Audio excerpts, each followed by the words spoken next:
Here I am with Forsyth County Commissioner Don Martin, and we're talking pre-K. First question, how did you get excited about the topic of pre-K? Well, if you have some excitement about students being educated well, being prepared for the future, you're excited about pre-K. And as a county commissioner, what is your investment in ensuring that students are educated well? What does that mean for you? Well, being educated well to a commissioner means someone who is capable of being successful in this community, working, contributing citizen, all that kind of descriptive stuff. We're taking a snapshot in time, and Forsyth County has really rallied across sectors and perspectives to ensure that there is expanded access to pre-K for its children. Mm-hmm. How did you get here?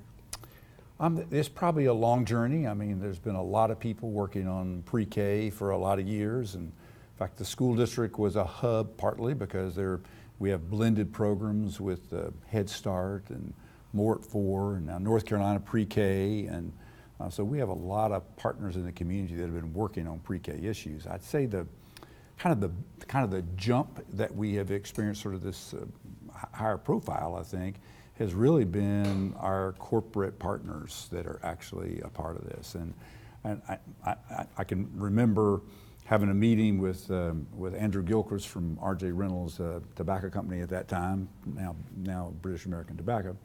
And he actually said, you know, we're looking at things that will really make a difference in this community that we could, not just Reynolds, but others, companies that we could invest in.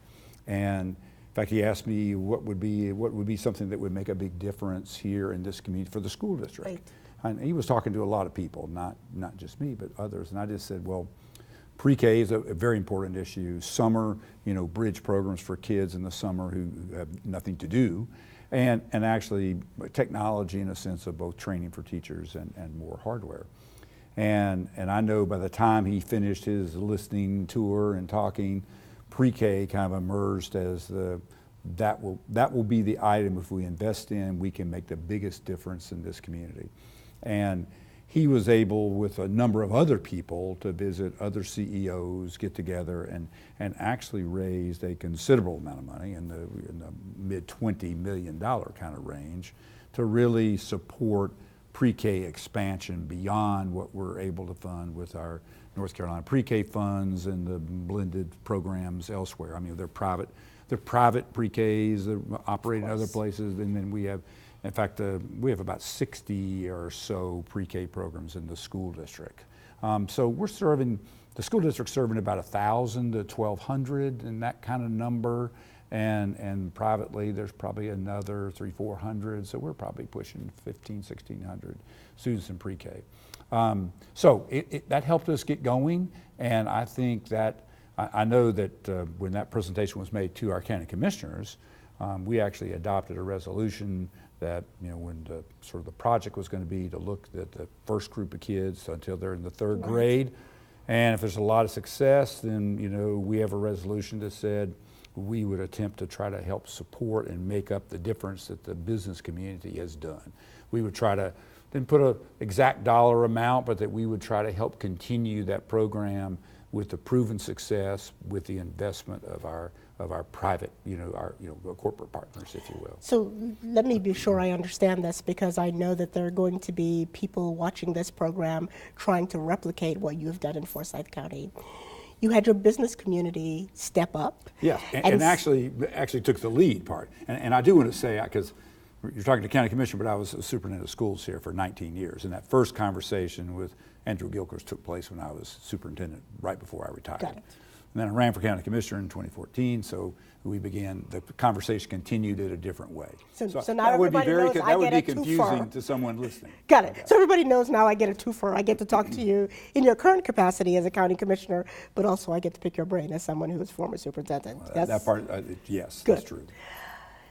So business community steps up, takes leadership, says we want to make an investment in something that will change the game for Absolutely. our children in Forsyth County. Particularly students in poverty. I mean, there's a real focus for students in poverty. Terrific. Because basically, in our North Carolina pre-K program, there are income eligibility Right. requirements. So and we have a lot of students who qualify that are not being served. So how do we expand the number of people being served? It's kind of like taking people off a waiting list. Sure, sure. Public sector says, we're right beside you. Yes. You do your part, we'll do our part. Yes. Who else is part of the conversation? Well, our family services is a big part of coordinating a whole lot of the pre-K efforts in this community. Our Mort 4 group through the North Carolina Pre-K funds, another very large group, and the school district, a very large group. And the challenge has always been blending money. How do you piece it together? How can you spend it? And you get into all the issues with program quality, consistency, evaluation, who's doing what. There's a lot of logistical parts that you're trying to, to control. So there are a lot of people on the implementation delivery side, but it does take dollars to expand those. And a lot of states have different, our legislature has put more money, but it really hasn't earmarked a very large, a lot of, what is the goal? All right, and you hear the words universal a lot, universal pre-K. Well, what does that mean? Does that mean everybody that's eligible on an income guideline, or does it mean everybody? Every child. And what does that mean here in Forsyth County? Well, quite frankly, we're working on that, and that's kind of the question. We have to be real clear, because the word universal is used a lot. Got it. And I'm a pragmatist totally. And we've got to start with what we can put our arms around, and if we could work on that waiting list of income eligible people and get that down, that's a big beginning, because we don't have all of those students served. I'd be real happy if we had them all served. That would be wonderful. Then maybe we can go beyond that, because there's clearly a role for private, and there are clearly families with the ability to pay and do things privately, and that is fine. Or I'm pretty familiar with the Georgia pre-K activities, and they basically are part of their lottery funds. So there's a huge designation, and they're serving, I believe, 80% roughly of their students that are 4 years old, and we're probably serving around 20. I may be a little off on that, but it's a pretty big sea change in comparison, and I think that's making a big difference for Georgia. That's a big investment. So let me pick your brain a little bit about the sort of check marks along the way that suggest that the investment is paying off. As you're working with the private sector, and they tend to want to see benchmarks, what do you suggest people look at short term, medium term, to determine whether an investment in pre-K is paying off? Yeah, it's not a simple answer, but I'll give the big picture answer is, if students in pre-K perform better than another match counterpart that did not go to pre-K, by the time they're in the third grade, which is when in North Carolina we give our first real standardized test, the North Carolina end of grade test at the end of the third grade, and particularly the focus is on reading. Let's get a little narrow. If you look at that big picture, and you're able to take a group of students who are all meeting poverty guidelines, a similar sample of kids, and you find kids who have gone to pre-K and have not, and you look at their test scores at the end of the third grade, it's not completely scientific, because the people who go are not totally random. It's not a random sample, you go, you don't go. The who goes are people who are willing to make the initiative to register and get on a list. Right. There are those who do not make any efforts. So there's probably differences between those samples. So if we're really getting down to research, we got some issues. But I can tell you the school district actually did that about 9 years ago, started with a group and said, we had a UNC-G graduate student actually do as a research study. And we identified at that year about 170 plus students had been to pre-K, and we matched them with boys and girls with students who had not been, who were from the same schools and the same income. Well, for us, income is free and reduced lunch, which is that's a wide range. Sure.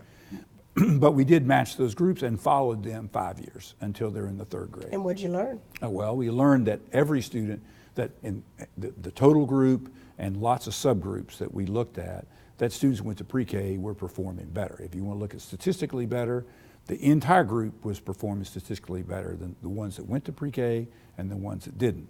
We did break it down to boys and girls, pretty similar comparisons.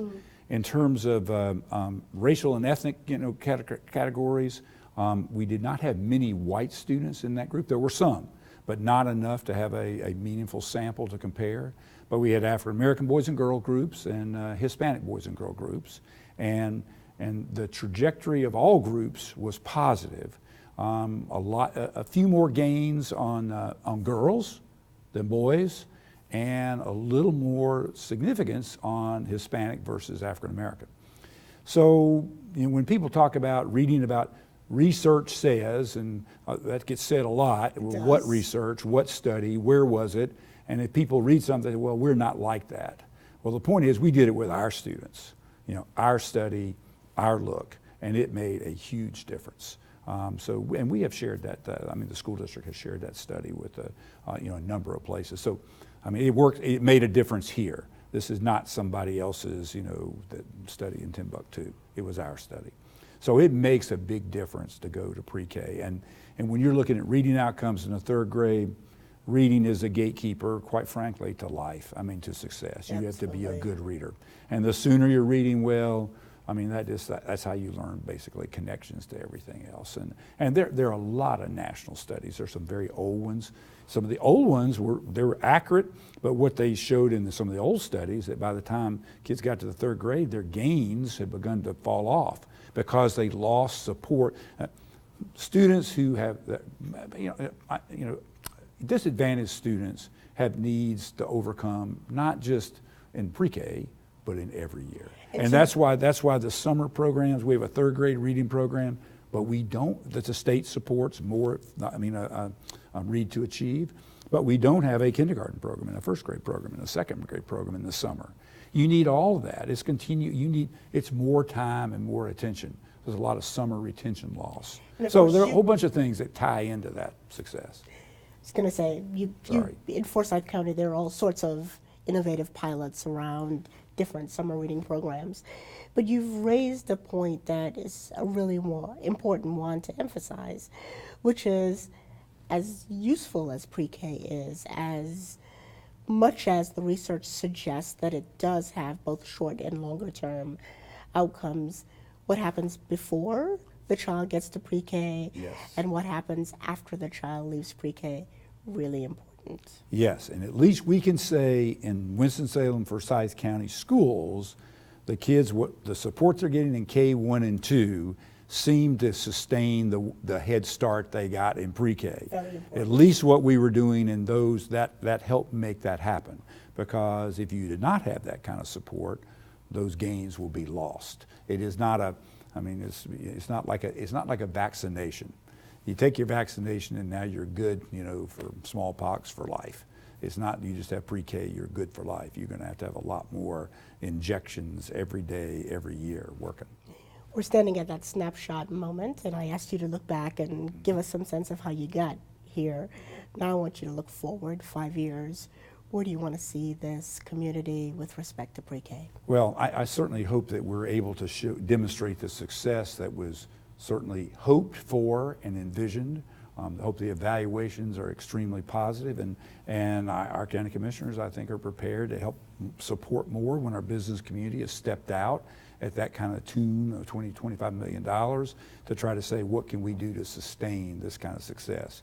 But I can also tell you it's not simple because you have to have classroom space, and where's this all going to be housed? We've had a lot of discussion in this state about class size at the grades K1 and 2, and there have actually been some more reductions in class size. Well, that's taken classrooms.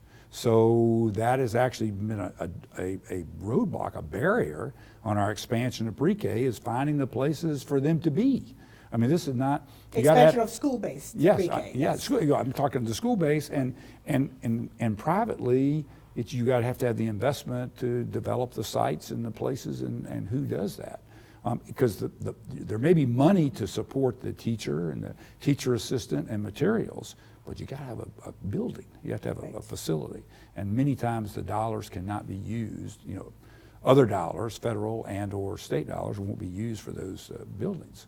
And it's just like local dollars is what's building the buildings in Forsyth. I mean, that's where county commissioners either put bonds issues to the public or provide funds for facilities. So having the facilities, I mean, there are a lot of challenges and a lot of coordination. It's not simple, but I hope we're in 5 years that we're way down the road. We have good success on the first groups that we're in, good data support that, and that we're able to put more public funding. And I hope during the next 5 years that I think the legislature the General Assembly is beginning to see the value of pre-K, and that they will want to do that. There are other communities investing in pre-K in North Carolina too. Absolutely. I mean, Charlotte's got a great investment that they started with, but their goal is about 80 million, and they've got about 10 million in it. And to be able to sustain 80 million every year is a big deal. And so, but it's a beginning. Durham is doing a lot of things. Asheville is doing a lot of things. And so we've got places like Transylvania County that have stepped up. Yeah, not as familiar with Transylvania, but I've heard presentations by these other places, and everybody sees what needs to be done, and they're trying to work on it. So I'm hoping as more local communities are able to step up, the state says we need to, this is something if we're going to sustain this, we need some more state dollars. I mean, that's where that can happen, I think. We have a hard time here being able to sustain that kind of investment.